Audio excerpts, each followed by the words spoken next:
পৃথিৱীৰ ভিতৰতে অধিক ক্ষিপ্ৰভাৱে বৃদ্ধি হোৱা ঘাঁহজাতীয় ওখ গছবিলাকৰ ভিতৰত অসমত অতিকৈ সহজলভ্য বাঁহ অন্যতম। ইয়াৰ বৈজ্ঞানিক নাম হৈছে বেম্বুচা।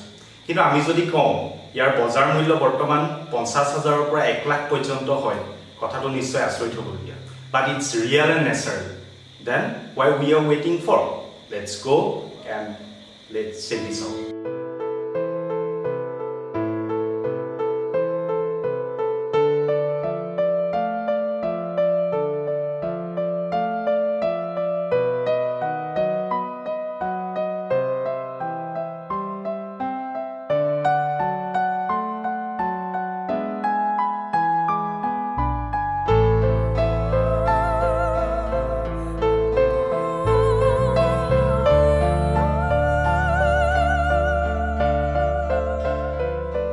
আমি বৰ্তমান উপস্থিত আছো RFRI অৰ্থাৎ ৰেইন ফৰেষ্ট ৰিচাৰ্চ ইনষ্টিটিউটৰ বেম্বু কম্পোজিট চেণ্টাৰ।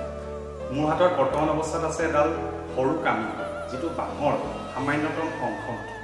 গতিকে মই যদি আপোনাক কওঁ এই বাঁহডালৰ এই কাঠিডাল বজাৰ মূল্য যিটো মাৰ্কেট ভেলু 50 পৰা 60 পৰ্যন্ত হয়, তেতিয়া আপুনি হয়তো বিশ্বাস কৰিবলৈ টান পাব।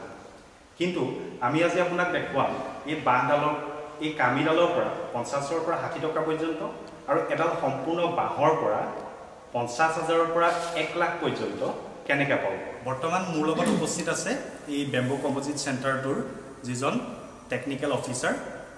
তেওঁৰ সৈতে আমি কথা পাতিবলৈ চেষ্টা কৰিম আৰু তেওঁ গোটেই বস্তুটো এক্সপ্ল'ৰ কৰিব কেনেকৈ আমি আচলতে এটা বাঁহৰ পৰা 50,000ৰ পৰা 1 লাখ পৰ্যন্ত পাব পাৰোঁ।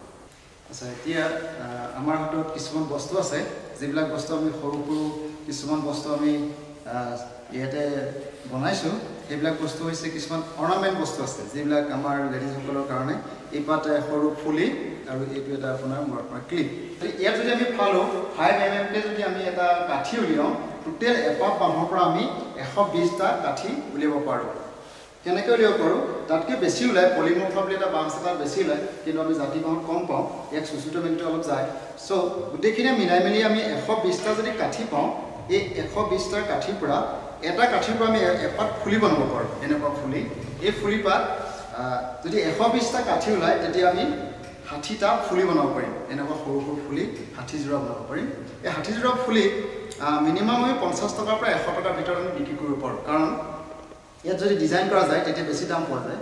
কিন্তু ইয়াত যদি আমি ধৰোঁ আমি 50 টকাকৈ যদি বিক্ৰী কৰিব পাৰোঁ, তেতিয়াহ'লে 50 × 60, তাৰমানে 3000 টকা আমি এটা পাব পাৰোঁ। এপাত বাঁহৰ পৰা আমি 3000 টকা পালোঁ।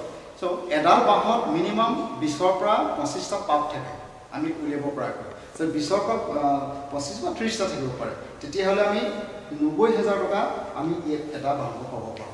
এই সৰু সৰু জাষ্ট মই এটা উদাহৰণ দেখুৱাইছোঁ, এই সৰু ফুলি পাতৰ কাৰণে। তাৰপিছত ইয়াত কিছুমান গাঁঠি থাকে আৰু এই গাঁঠিৰ লগত আমি কিছুমান এচাৰি থাকে। সেই এচাৰিৰ পৰা আমি কি কৰিব পাৰোঁ? সৰু সৰু কলম বনাব পাৰোঁ। সেই কলমটো মিনিমাম 50টা এটা বাঁহৰ পৰা কলম বনাব পাৰোঁ। যদি 50টা বাঁহৰ পৰা কলম বনাওঁ, তাৰ এটা মূল্য 100 টকাৰ ভিতৰত হ'ব পাৰে। আৰু 100 টকা বুলি ক'লে আমি তাৰ পৰা 5,000 টকা ইনকাম পাওঁ। সেইটো কাৰণে এডাল বাঁহৰ পৰা মিনিমাম আমি লাখ টকা তেনেকৈ উৎপাদন কৰোঁ। আৰু এটা আমি সৰু বস্তু বনাইছোঁ, এইটো হৈছে আমাৰ ৰংঘৰ। এই ৰংঘৰটো বেছি বাঁহ নালাগে, এই সৰু সৰু পাত লাগে, এনেকুৱা লাগে, এইখিনি পেলাই দিয়া বাঁহ। এই ৰংঘৰটো এডাল বাঁহৰ পৰা মিনিমাম প্ৰায় 6-7টা ৰংঘৰ আমি বনাব পাৰোঁ। সৰু সৰু কামবিলাকত বেছি ইনকাম আছে বাঁহৰ। আৰু এই ক্লিপবিলাক দেখিছেনে? এই ক্লিপবিলাকো আমি তেনেকৈ বাঁহৰ বনাইছোঁ। এই বাঁহটোৰ এনেকৈ কাটিছে আৰু এইটো সৰু বেগ, চুলি বেগ বুলি কয়।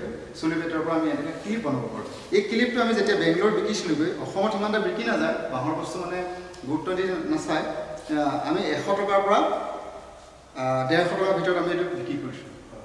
এতিয়া আমি যদি ভাবোঁ যে মই যদি ট্ৰেইনিং ল'ব বিচাৰোঁ, ধৰি লওক এইটো কেনেকৈ বনাই কি সেই প্ৰচেছটো কেনেকুৱা ধৰণৰ? আমাৰ ইয়াত ট্ৰেইনিঙত কিছুমান নিয়ম আছে, যিবোৰ ট্ৰেইনিং ধৰক আমাৰ কিছুমান গোটবিলাক আহে বা বছৰেকে আমি ট্ৰেইনিং এইবিলাক দেখিছে আমাৰ চাইনবোৰ্ড লাগি আছে। তো ট্ৰেইনিং কৰাৰ পিছত এগৰাকী মানুহ আহিছিলে আমাৰ ইয়ালৈ এইবিলাক বনাবৰ কাৰণে, শিকিবৰ কাৰণে। মানুহগৰাকী নেক্সট যেতিয়া পূজা হৈছিলে, পূজাত তেখেতক 50,000 টকা ইনকাম কৰিছোঁ বুলি আমাৰ লগত কৈছে। ইয়াৰ পৰা শিকি গৈ নেক্সট তেখেতক আমি ৰিচোৰ্চ পাৰ্চন হিচাপে আকৌ আমি ট্ৰেইনিং দিবৰ কাৰণে মাতিছিলোঁ। তেতিয়া পাৰ ডে 1000কৈ লৈছিলোঁ।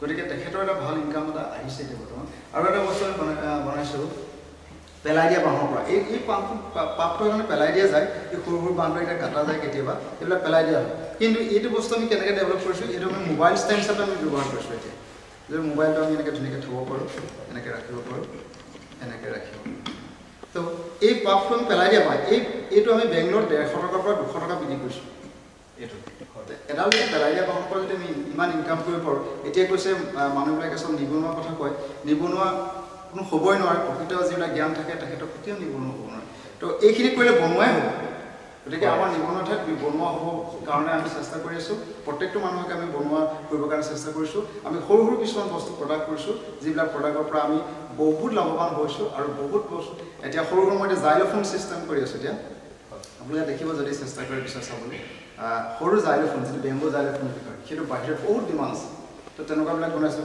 এই সৰু সৰু এইবিলাক বস্তু পেলাই দিয়া বাঁহ এই পেলাই দিয়া বাঁহটোকে আমি এনেকৈ বনাইছোঁ এইটো আমি বেংগলোৰত 300 টকা পৰ্যন্ত বিক্ৰী কৰিছোঁ যদি 300 টকা বিক্ৰী কৰোঁ এটা বাঁহৰ পৰা কিমান টকা ইনকাম হ'ব পৰা আপোনালোকে নিজে কেলকুলেশ্যন কৰিব এতিয়া কথা হ'ল কি মই এটাই কথা আপোনালোকক ক'ব বিচাৰিছোঁ যে আমাৰ অসমত বাঁহ এভেইলেবল আছে আপোনালোকৰ যদি চেনেলৰ পৰা আপোনালোকে যদি চেষ্টা কৰে তেনেকুৱা মানুহক উদগনি দিয়ক যিবিলাকে আমি নিবনুৱা সংস্থাপন বহুত স্থল আছে আপোনালোকক এটাই মই অনুৰোধ জনাওঁ মানুহক আপোনালোকে এপ্ৰ'চ কৰক যাতে এইবিলাক বস্তু বনাই স্বাৱলম্বী হ'ব পাৰে বহুত বহুত ধন্যবাদ গতিকে আপোনালোকে দেখিলে যে এটা সাধাৰণ বাঁহ যিটো আমাৰ অসমত হওক বা আমাৰ গাঁৱে ভূঞে প্ৰত্যেকতে যিটো এভেইলেবল বুলি আমি ক'ব পাৰোঁ তাৰ পৰা 50,000ৰ পৰা 1 লাখ পৰ্যন্ত আমি পাব গতিকে আহক আপোনালোক আমাৰ তথাকথিত যিটো নিবনুৱা সমস্যা হৈ আছে আমি তাক নিৰাময় কৰিবলৈ এইটো এটা প্ৰচেছ ল'ব পাৰোঁ আচলতে আপোনালোকে ইয়ালৈ আহক যোৰহাটৰ পূবপ্ৰান্তত অৱস্থিত RFRI যিটো ৰেইন ফৰেষ্ট ৰিচাৰ্চ ইনষ্টিটিউট বুলি কোৱা হয় গতিকে তাতে আহক আপোনালোকে তাত কানেক্ট কৰক আৰু ইয়াৰ পৰা সবিশেষ জানি পিনি উপকৃত হ'ব ধন্যবাদ So if you like this video do share subscribe and also press the bell icon to getting more upcoming real facts